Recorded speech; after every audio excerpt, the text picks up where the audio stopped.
ಮನೆಯ ಹೊಸ್ತಿಲಿಗೆ ಅರಶಿನ ಹಚ್ಚುವಾಗ ಈ ತಪ್ಪು ಮಾಡಿದ್ರೆ ಲಕ್ಷ್ಮೀದೇವಿ ಮನೆಗೆ ಬರೋದೇ ಇಲ್ಲ. ಎಲ್ಲರಿಗೂ ನಮಸ್ಕಾರ. ನಮಗೆ ನಿದ್ರೆಯಲ್ಲಿ ಬರುವ ಕನಸುಗಳು ನಮ್ಮ ಭವಿಷ್ಯವನ್ನು ಸೂಚಿಸುತ್ತವೆಯಂತೆ. ಸ್ವಪ್ನಶಾಸ್ತ್ರದ ಪ್ರಕಾರ ಮುಂಜಾನೆ ಬ್ರಹ್ಮ ಮುಹೂರ್ತದಲ್ಲಿ ಬರುವ ಕನಸುಗಳು ಖಂಡಿತವಾಗಿಯೂ ನಿಜವಾಗುತ್ತವೆ ಎಂಬ ನಂಬಿಕೆ ಇದೆ. ಆದರೆ ನಮಗೆ ನಿದ್ರೆಯಲ್ಲಿ ಬರುವ ಕೆಲವು ಕನಸುಗಳನ್ನು ಮಾತ್ರ ಯಾರೊಂದಿಗೂ ಹೇಳಬಾರದಂತೆ. ಕೆಲವು ಕನಸುಗಳು ನಿಮಗೆ ಅದೃಷ್ಟವನ್ನು ತಂದುಕೊಟ್ಟರೆ, ಇನ್ನು ಕೆಲವು ಕನಸುಗಳು ಮಾತ್ರ ನಿಮಗೆ ದುರಾದೃಷ್ಟವನ್ನು ತಂದುಕೊಡುತ್ತವೆ. ಆದ್ದರಿಂದ ನಿದ್ರೆಯಲ್ಲಿ ಬರುವ ಕನಸುಗಳು ಮತ್ತು ಅವುಗಳ ಫಲಿತಾಂಶಗಳ ಬಗ್ಗೆ ಈ ವಿಡಿಯೋದಲ್ಲಿ ಸಂಕ್ಷಿಪ್ತವಾಗಿ ತಿಳಿದುಕೊಳ್ಳೋಣ. ಮೊದಲಿಗೆ ಈ ವಿಡಿಯೋಗೆ ಒಂದು ಲೈಕ್ ಒತ್ತಿ, ಜೈ ಶ್ರೀರಾಮ್ ಎಂದು ಕಮೆಂಟ್ ಮಾಡಿ. ಮುಂಜಾನೆ 4 ಗಂಟೆಯಿಂದ 5 ಗಂಟೆಯ ಮಧ್ಯದಲ್ಲಿ ಬರುವ ಕನಸುಗಳು 15 ದಿನಗಳಲ್ಲೇ ನಿಜವಾಗುತ್ತವೆಯಂತೆ. ಆದರೆ ಮುಂಜಾನೆಯೇ ಒಳ್ಳೆಯ ಕನಸುಗಳು ಬಂದರೆ ಪರವಾಗಿಲ್ಲ.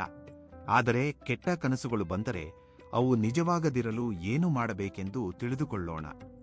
ಮುಂಜಾನೆಯೇ ಕೆಟ್ಟ ಕನಸು ಬಂದರೆ ತಕ್ಷಣ ನಿದ್ರೆಯಿಂದ ಎದ್ದು ದೇವರ ನಾಮಸ್ಮರಣೆ ಮಾಡಿಕೊಳ್ಳಬೇಕು. ಆನಂತರ ಮತ್ತೆ ಮಲಗಬಾರದು. ಒಂದು ವೇಳೆ ಕೆಟ್ಟ ಕನಸು ಬಂದ ನಂತರ ಮತ್ತೆ ಮಲಗಿದರೆ ಆ ಕನಸಿನ ತೀವ್ರತೆ ಇನ್ನಷ್ಟು ಹೆಚ್ಚಾಗುತ್ತದೆ ಎಂದು ಶಾಸ್ತ್ರ ಹೇಳುತ್ತದೆ. ಒಂದು ವೇಳೆ ನಿಮಗೆ ಒಳ್ಳೆಯ ಕನಸುಗಳು ಬಂದರೆ ಅವುಗಳನ್ನು ಯಾರಿಗೂ ಹೇಳಬಾರದು. ಆದರೆ ಕೆಟ್ಟ ಕನಸು ಬಂದರೆ ಮಾತ್ರ ತಕ್ಷಣ ಇತರರಿಗೆ ಹೇಳಿಬಿಡಬೇಕು.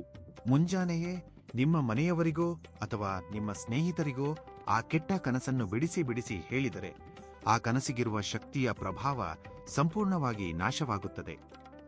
ನಿಮ್ಮ ಕನಸಿನಲ್ಲಿ ಅಪಘಾತಗಳು, ರಕ್ತ ಕಾಣಿಸುವುದು ಅಥವಾ ನಷ್ಟ ಸಂಭವಿಸಿದಂತೆ ಕಾಣಿಸಿದರೆ ಆ ದಿನ ಮುಂಜಾನೆಯೇ ಯಾರಿಗಾದರೂ ಬಡವರಿಗೆ ಅಕ್ಕಿಯನ್ನು ದಾನ ಮಾಡಿ ಅಥವಾ ಕನಿಷ್ಠ ಒಂದು ಬಾಳೆಹಣ್ಣನ್ನು ದಾನ ಮಾಡಿ.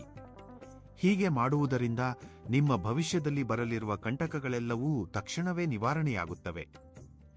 ರಾಹುಕೇತುಗಳ ಪ್ರಭಾವದಿಂದಾಗಿ ಕೆಟ್ಟ ಕನಸುಗಳು ಹೆಚ್ಚಾಗಿ ಬರುತ್ತವೆ. ಆದ್ದರಿಂದ ಕೆಟ್ಟ ಕನಸುಗಳು ಬಂದಾಗ ತಕ್ಷಣ ನಿದ್ರೆಯಿಂದ ಎದ್ದು ಓಂ ನಮಃ ಶಿವಾಯ ಎಂಬ ಮಂತ್ರವನ್ನು 11 ಬಾರಿ ಜಪಿಸಿ. ಸ್ವಪ್ನಶಾಸ್ತ್ರದ ಪ್ರಕಾರ ಯಾರಾದರೂ ತೀರಿಕೊಂಡಂತೆ ನಿಮಗೆ ಕನಸಿನಲ್ಲಿ ಕಾಣಿಸಿದರೆ ಆ ಕನಸನ್ನು ಯಾರೊಂದಿಗೂ ಹೇಳಬಾರದು. ಏಕೆಂದರೆ ತೀರಿಕೊಂಡ ವ್ಯಕ್ತಿಗಳು ನಿಮ್ಮ ಕನಸಿನಲ್ಲಿ ಕಾಣಿಸಿದರೆ ಇನ್ನೂ ನಿಮ್ಮ ಜೀವನದಲ್ಲಿರುವ ಕಷ್ಟಗಳೆಲ್ಲವೂ ನಿವಾರಣೆಯಾಗಿ ನಿಮಗೆ ಒಳ್ಳೆಯ ದಿನಗಳು ಬರಲಿವೆ ಎಂದು ಅರ್ಥ. ಅಂದರೆ ನಿಮ್ಮ ಕನಸಿನಲ್ಲಿ ಮರಣ ಕಾಣಿಸಿದರೆ ಅದು ತುಂಬಾ ಶುಭಪ್ರದ ಎಂದರ್ಥ. ಹಾಗೆಯೇ ಮರಣಕ್ಕೆ ಸಂಬಂಧಿಸಿದಂತೆ ಕೆಲವು ಕೆಟ್ಟ ಕನಸುಗಳು ಕೂಡ ಇರುತ್ತವೆ. ನಿಮ್ಮ ಕನಸಿನಲ್ಲಿ ಆತ್ಮಹತ್ಯೆ ಕಾಣಿಸಿದರೆ ತುಂಬಾ ಅರಿಷ್ಟ. ಇಂತಹ ಕನಸುಗಳು ಬಂದರೆ ನಿಮಗೆ ತೊಂದರೆಗಳು ಬರಲಿವೆ ಎಂದು ಅರ್ಥ. ಇನ್ನು ಬಂಗಾರವನ್ನು ಲಕ್ಷ್ಮೀ ಸ್ವರೂಪವೆಂದು ಭಾವಿಸಲಾಗುತ್ತದೆ.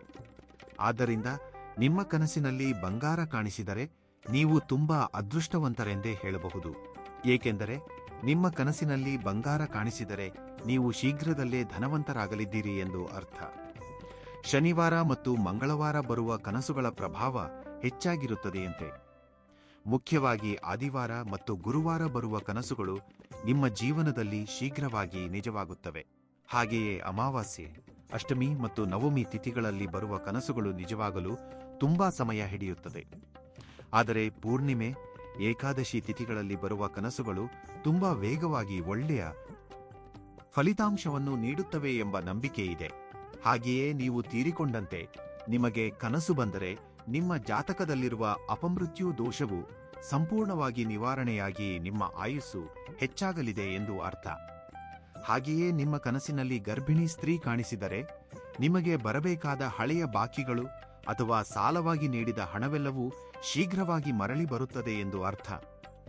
ಇನ್ನು ಭಿಕ್ಷುಕ ನಿಮ್ಮ ಮನೆಗೆ ಬಂದಂತೆ ಕನಸು ಬಂದರೆ ನಿಮ್ಮ ಮನೆಯಲ್ಲಿರುವ ನೆಗೆಟಿವ್ ಎನರ್ಜಿ, ಋಣಾತ್ಮಕ ಶಕ್ತಿ ಎಲ್ಲವೂ ಹೊರಗೆ ಹೋಗಿ ನಿಮ್ಮ ಮನೆಯಲ್ಲಿ ಲಕ್ಷ್ಮೀದೇವಿ ಸ್ಥಿರ ನಿವಾಸವಿರುತ್ತಾಳೆ ಎಂದು ಅರ್ಥ. ಹಾಗೆಯೇ ನಿಮ್ಮ ಮನೆ ಸುಟ್ಟು ಹೋಗುತ್ತಿರುವಂತೆ ಕನಸು ಬಂದರೆ ಅಸ್ತಿತ್ವದಲ್ಲೇ ಹೆದರಬೇಡಿ.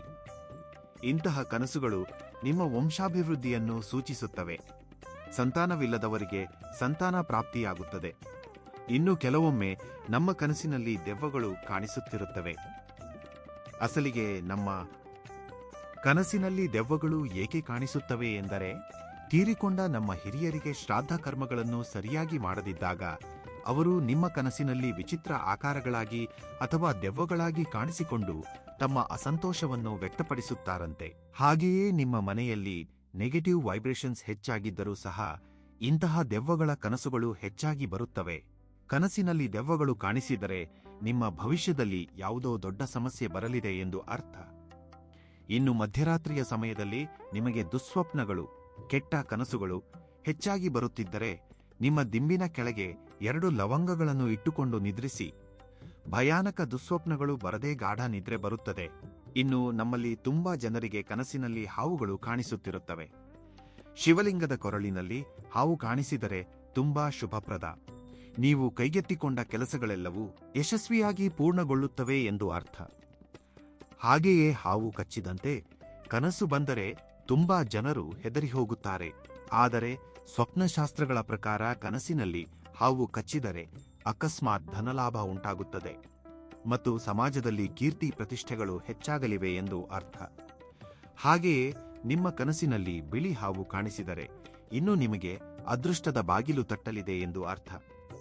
ಹಾಗೆಯೇ ಕನಸಿನಲ್ಲಿ ನೀವು ಹಾವನ್ನು ಕೊಂದಂತೆ ಕಾಣಿಸಿದರೆ ಕೋರ್ಟ್ ಸಮಸ್ಯೆಗಳು, ಅಡಚಣೆಗಳೆಲ್ಲವೂ ನಿವಾರಣೆಯಾಗುತ್ತವೆ ಎಂದು ಅರ್ಥ.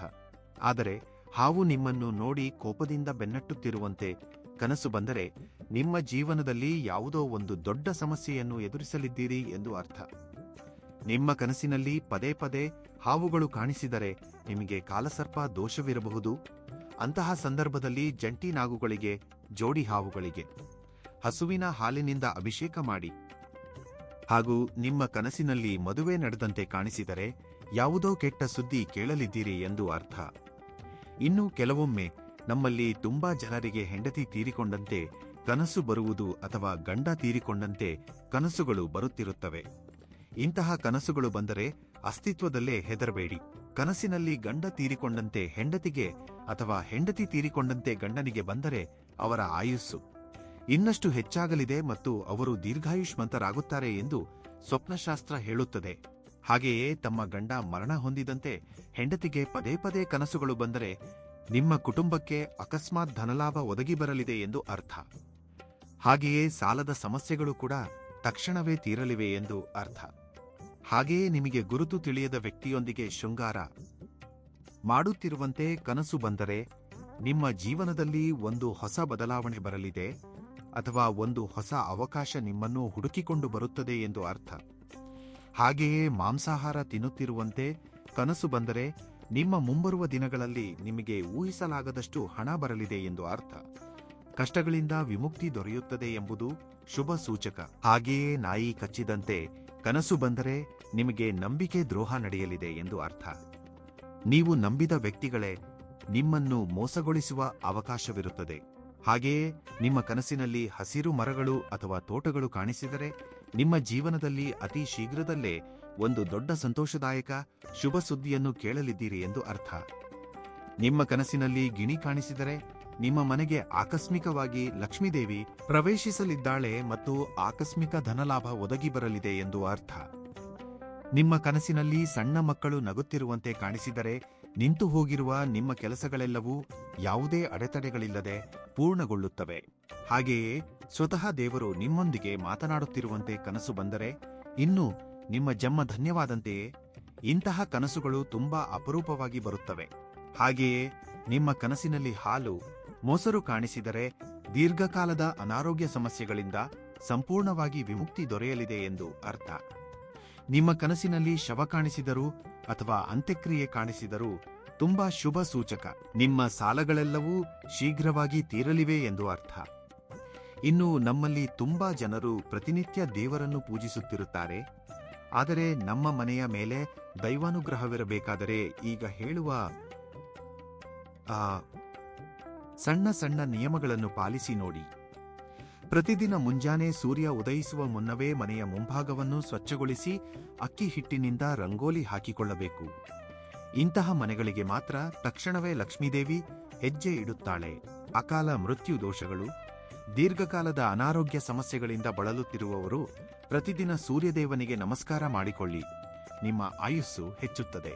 ಪ್ರತಿದಿನ ದೀಪಾರಾಧನೆ ಮಾಡಲು ಸಾಧ್ಯವಾಗದವರು ಕನಿಷ್ಠ ಪ್ರತಿ ಶುಕ್ರವಾರದಂದು ಮುಂಜಾನೆ ಬ್ರಹ್ಮ ಮುಹೂರ್ತದಲ್ಲಿ ಲಕ್ಷ್ಮೀದೇವಿಯ ಮುಂದೆ ತುಪ್ಪದ ದೀಪವನ್ನು ಹಚ್ಚಿದರೆ ನೀವು ಅನುಭವಿಸುತ್ತಿರುವ ಕಡು ಬಡತನವೆಲ್ಲವೂ ನಿವಾರಣೆಯಾಗಿ ಅಷ್ಟೈಶ್ವರ್ಯಗಳು ಒದಗಿ ಬರುತ್ತವೆ.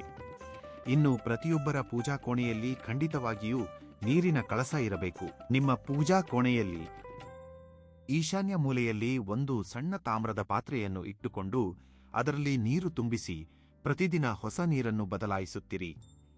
ಇದರಿಂದ ನಿಮ್ಮ ಮನೆಯಲ್ಲಿ ಧನಧಾನ್ಯಗಳಿಗೆ ಕೊರತೆಯಿಲ್ಲದಂತೆ ಇರುತ್ತದೆ. ಪ್ರತಿ ಮಂಗಳವಾರ ಮತ್ತು ಶುಕ್ರವಾರದಂದು ಖಂಡಿತವಾಗಿಯೂ ಮನೆಯ ಹೊಸ್ತಿಲನ್ನು ಸ್ವಚ್ಛಗೊಳಿಸಿ ಹೊಸ್ತಿಲಿಗೆ ಅರಶಿನ, ಸವರಿ, ಕುಂಕುಮದ ಬೊಟ್ಟುಗಳನ್ನು ಇಟ್ಟುಕೊಳ್ಳಬೇಕು. ಅಪ್ಪದೇ ನಿಮ್ಮ ಮನೆಯ ಮೇಲೆ ಲಕ್ಷ್ಮಿ ಕಟಾಕ್ಷವಿರುತ್ತದೆ. ಮನೆಯಲ್ಲಿ ತುಳಸಿ ಕಟ್ಟೆ ಇರುವವರು ಪ್ರತಿದಿನ ತುಳಸಿಗೆ ನೀರು ಹಾಕಿ 3 ಪ್ರದಕ್ಷಿಣೆಗಳನ್ನು ಮಾಡಿದರೆ ಸ್ತ್ರೀಯರಿಗೆ ದೀರ್ಘ ಸುಮಂಗಲಿ ಯೋಗ ಸಿದ್ಧಿಸುತ್ತದೆ. ಇನ್ನು ವಾರಕ್ಕೆ ಒಮ್ಮೆಯಾದರೂ ನಿಮ್ಮ ಇಡೀ ಮನೆಯನ್ನು ಉಪ್ಪು ನೀರಿನಿಂದ ಸ್ವಚ್ಛಗೊಳಿಸಿಕೊಳ್ಳಬೇಕು. ಇದರಿಂದ ಮನೆಯಲ್ಲಿರುವ ನೆಗೆಟಿವ್ ಎನರ್ಜಿ, ಋಣಾತ್ಮಕ ಶಕ್ತಿ ಸಂಪೂರ್ಣವಾಗಿ ನಿವಾರಣೆಯಾಗಿ ನಿಮ್ಮ ಮನೆಗೆ ದೈವಿಕ ಶಕ್ತಿಗಳು ಪ್ರವೇಶಿಸುತ್ತವೆ. ಈ ಮಾಹಿತಿ ನಿಮಗೆ ಇಷ್ಟವಾಗಿದ್ದರೆ ವಿಡಿಯೋವನ್ನು ಲೈಕ್ ಮಾಡಿ ಮತ್ತು ನಿಮ್ಮ ಆತ್ಮೀಯರೊಂದಿಗೆ ಶೇರ್ ಮಾಡಿ. ಇಂತಹ ಇನ್ನಷ್ಟು ದೈವಿಕ ಮಾಹಿತಿಗಾಗಿ ನಮ್ಮ ಚಾನೆಲ್ ಅನ್ನು ಸಬ್ಸ್ಕ್ರೈಬ್ ಮಾಡಿಕೊಳ್ಳಿ. ಎಲ್ಲರಿಗೂ ಆ ಭಗವಂತ ಒಳ್ಳೆಯದು ಮಾಡಲಿ. ಧನ್ಯವಾದಗಳು.